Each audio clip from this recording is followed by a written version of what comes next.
Xuân đã đến rồi, mang món quà cầu chúc sức khỏe. Kính chúc mùa xuân luôn trẻ khỏe đến với mọi nơi. Quà cho sức khỏe, cho gia đình tìm thêm chan chứa. Đã có Dr. Thành đến rồi, cùng mang món quà sức khỏe đến nhà. Nóng cay khiến ta chẳng lo lắng, thanh lọc cơ thể cùng tươi tắn. Cảm ơn tất cả yêu thích món quà sức khỏe cùng nhau uống. Tươi trẻ đón xuân Dr. Thành. Món quà sức khỏe tươi trẻ đón xuân. Là người khiến em biến trái đất thành thiên đường, sẽ mãi là một.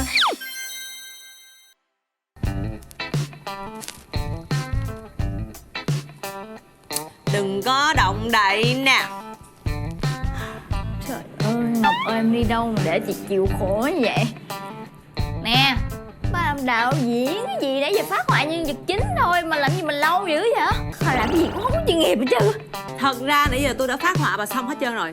Mà tại tôi thấy á, bà tạo cái tướng đó tôi thấy cũng hơi mắc cười, cho nên tôi đợi bà đứng đó thì tôi cười thêm chút xíu nữa. Trời, Bà nhìn nè, đừng có coi thường người ta biết chưa. cái gì? Bà chọc tôi hả? Bà nghĩ sao bà phát họa bà vẽ lông nách thì vậy? Bà nghĩ gì á? Quá nè. Nè Ngọc, em đi đâu mới về vậy hả? Em có biết là em hứa với chị là hôm nay em làm mẫu cho chị vẽ không? Đúng rồi, để nhà bà hành chị nãy giờ luôn á. À, mà hồ sơ của em xong chưa? Hôm nay là hết hàng nộp rồi nè. Đúng rồi đó. Đưa chị xem qua cho. Hai chị có kinh nghiệm hơn. Đưa hồ sơ đây chị coi có gì chị chỉnh phụ em. Đúng rồi. Ê, bức hình của tôi đáng lẽ người xét phải là tôi. Tại là vì không hoàn hảo cho nên tôi phải xét. Bà vẽ làm sao mà hoàn hảo. Đưa đây, tôi tự xét. Tôi tự xét. Không kêu bà làm mẫu nữa. Ai mà làm mẫu cho bà nữa? Xét phải là để tôi xét mới đúng chứ. Anh Nhân. Dạ, anh Nhân. Gia đình gửi giấy tờ cần thiết cho em chưa? Dạ rồi. À mà chưa. Cái gì vậy? Vậy là rồi hay chưa? Sao ấp úng vậy? Thì gửi rồi nhưng mà em cất rồi. Lát nữa ăn cơm xong thì em mang đi nộp á, không sao đâu. Vậy là tốt rồi. Để cổ vũ cho ông Ngọc nhà ta đi thi cho tốt nha. Anh sẽ nấu một món ăn rất là ngon, rất là đặc biệt. Wow. Thiệt không? Thiệt. Tuyệt vời. Ba đứa đi luôn nha. Mọi người đi trước. Em đi cất đồ xong em xuống liền nha. À ok.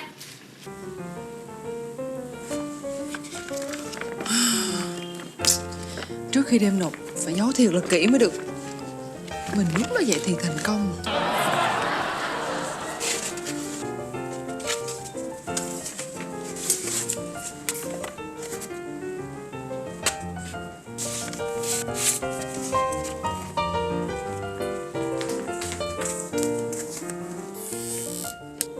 Đổi mật mã luôn cho chắc.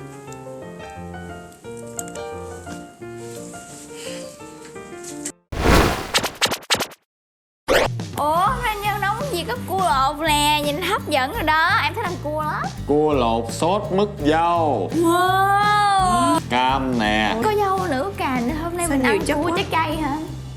Lột cam.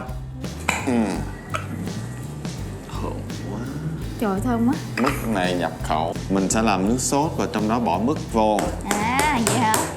Ủa cái gì vậy anh? Đập xả chi vậy chứ anh? Em nhớ bình thường anh đập có một phát một mà. Nào phải đập nhiều phát cho nó bể ra. Mình sẽ đem đi mình chiên cái sả này lên. Giống ngoài mấy cái quán nhậu á, làm cái món ếch chiên đó rồi có sả chiên á, đúng không anh? Trên hàng chiên phải đập ra vậy cái cọng sả nó mới sợi ra. Và công việc của em là xé sợi. Làm đi. Vừa mới nói Xé xong. sợi hả? Nhi có vẻ như rành quá mấy cái món nhậu hả nha hả? Đâu có. Nhi bớt lại nha. Nhi Đừng đọc có báo. nhậu. Đạo diễn của nó nhậu như vậy quá nhiều. Thực ra là đọc báo thôi. Cái này bỏ vô sọt rác. Dạ em biết em chưa làm xong mà. Anh lần nào phải dọn cái thành. Cái này mình cắt ra. Anh làm mẫu Cắt cho em múi coi hả? nè. Nè, nhìn nè. Coi anh làm. Nó phải ra từng múi như vậy Như vậy nha. đúng không? Nhìn là thấy sai rồi đó. Đúng, cười kìa. Đúng chưa anh Nhân? Đúng rồi. Em Cua lột. thích cua Tại lột. sao gọi là cua lột? Tại vì á, khi mà con cua nó muốn lớn lên thì nó phải lột xác giống con rắn á. Đúng Thì rồi. con cua nó cũng giống vậy. Lột nguyên con mà thì lúc đó nó mềm. Anh vừa nếm gì vậy anh Nhân? Cho vào trong này một ít rượu. Tẩy mùi tanh. Thì đúng rồi. Ok. Nhi qua bên đây chiên Em xả đi biết em. là chiên xả sau đó mình sẽ chiên cua đúng không? Mình nhúng bột mình chiên cua đúng không anh Nhân? Khoan mình thử trước một miếng trước. Chưa đâu. Trời được rồi kìa anh Nhân. Bỏ hết luôn hả anh Nhân? Hết luôn đi. Thay vì mình rải rải nó sẽ bị khét đó nha. Ok. Rồi mình chiên cho đến khi hơi vàng lên là được. Và nhờ cái dầu này nó có hương xả như vậy làm cho cái phần thịt cua của mình ngon hơn nữa. Thế nên mình sẽ chiên. Trời, em nấu lòng muốn ăn món này quá, em thích ăn món này, em sẽ phụ anh Nhân. Chấm trước phần đó trước. Chấm trước phần đó xong rồi lăn mấy phần kia sau. Trứng gà đã sẵn sàng. Lấy hũ mốt này mở ra, múc cho anh 3 muỗng đầy. 3 muỗng đầy. Mỗi loại mứt sẽ có mỗi cái vị ngọt khác nhau. Rồi, Ngon quá. đánh lên cho anh. Đánh lên. Cái này mà phết với bánh mì Cho nó nhẹ. Số 1 bơ Được rồi, nó rồi nhẹ. nữa, bơ rồi nữa. Phết đi em. Rồi, nhớ nha, mứt dâu hoặc là một số loại mứt sau khi mở xong thì phải nhớ bỏ vào tủ lạnh, bảo quản ở trong đó, tủ mát nha. Thông chưa Nhi? Xong rồi anh. Nhi! Dạ. Nhi à! Dạ. Chiên đẹp lắm. Ai da. Thì ra là cam là anh muốn làm salad. Một muỗng hành tím. Mứt dâu là một trong những loại mứt có cái vị nhẹ nhàng cho nên đừng sử dụng tỏi mà sử dụng hành thôi, hoặc là hành baro. Vì nếu mà mạnh quá thì mùi mứt dâu sẽ mất tiêu luôn. Trộn trước cho nó đỡ hơn. Cái dầu mà anh đang Bỏ phi cho anh hành miếng á. cà chua vô đi. Cái dầu mà anh đang phi hành là dầu dừa hả anh? Thơm quá ha. Dầu dừa này ở dưới quê gửi lên. Bỏ hết cái phần mứt dâu hồi nãy. Nhúng hết luôn con cua ha. Nhúng hết con cua không? Nhúng hết. Nửa chén nước sôi cho vào trong phần mứt dâu. Dọn vừa tới thôi. Khoảng 1 phút nữa mình vớt được rồi đó. Dạ. Nước sốt của mình sao rồi anh? Cho anh một ít nước mắm vô. Ngon quá. Để anh bỏ một ít bột bắp với nước vô. Vậy nó mới quện nè. Đó. Chưa hết. Còn một phần rất quan trọng. Bỏ trứng gà vô. Lạ nha. Khoái Phải giống y như là súp cua đó. Đó, rồi. Mẹ rồi. chết luôn á. Anh ơi, được rồi phải không? Em thấy kỳ này Được nó rồi. vàng ươm hơn, ngon hơn. Em không thể nào chờ được nữa, em muốn ăn ngay tại chỗ. Rồi giờ ăn thôi. Em cũng vậy. Ngọc ơi Ngọc! Wow.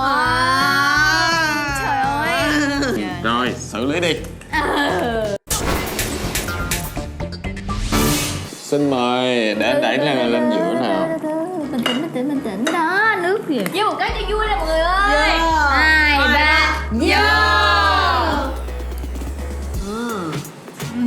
Đây nước sốt này nha. Ai muốn chấm nước sốt thì chấm nước sốt thêm nha. Đứa Ngọc ăn này nó sốt gì? Nước sốt dầu chứ nước sốt gì? Bây giờ Ăn đi, ăn liền. đi. Nhưng mà nó còn phải có một cái gì đó nữa. Wow, thơm quá. Trời ơi. Nước sốt với con cua hòa quyện ngon. Nước sốt dầu. Nhưng mà nó lại có một cái gì đó béo béo á. Trứng. Đây là trứng. Sau khi lần cuối em bỏ bột vô xong rồi cho cái phần trứng này đánh đều giống như súp. Anh Nhân nói đúng. Không hề mất mùi dâu. Trời ơi. Rất thơm. Mà đã vậy Lại nữa. béo nữa. Rất vừa ăn nhanh nhân. Cái điển. Cái điển luôn á. Ngon quá.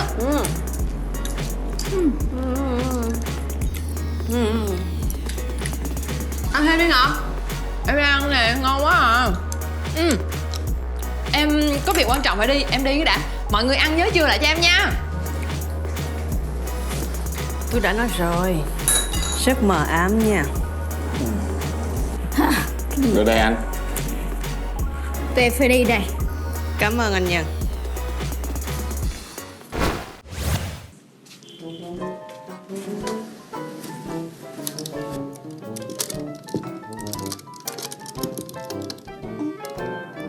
Sao mà không được rồi? Em giấu kỹ là giấu trong đó hả Ngọc? Thì ra lắm la lắm lé là giấu hồ sơ trong cái sắt này á hả? Mở được không? Sao mở không được?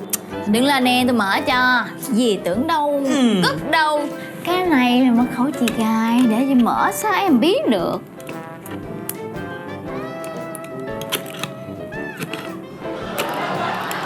Bà gài đó, bà làm được không vậy? Ủa kỳ vậy ta? Đúng mật khẩu rồi mà. Lúc nãy em đổi mật khẩu rồi. Trời ơi, đó thấy chưa, hàng chi. Chứ tôi nhớ, trí nhớ của tôi siêu phàm lắm á, sao quên được. Em đổi là sao giờ mở không được? Tự nhiên nãy đổi mà giờ quay mất tiêu. Cái gì vậy?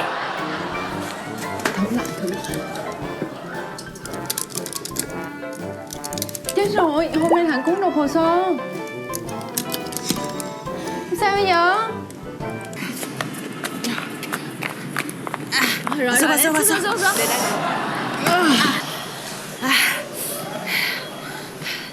Em yên tâm đi, chị kêu thợ sửa khóa rồi.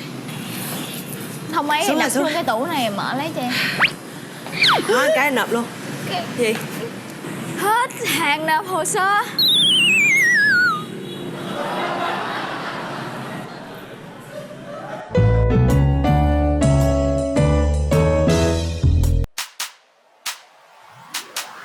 Baby, thế giới của em vốn rất nhiều đàn ông, nhưng chưa từng suy nghĩ phải xem lấy chồng.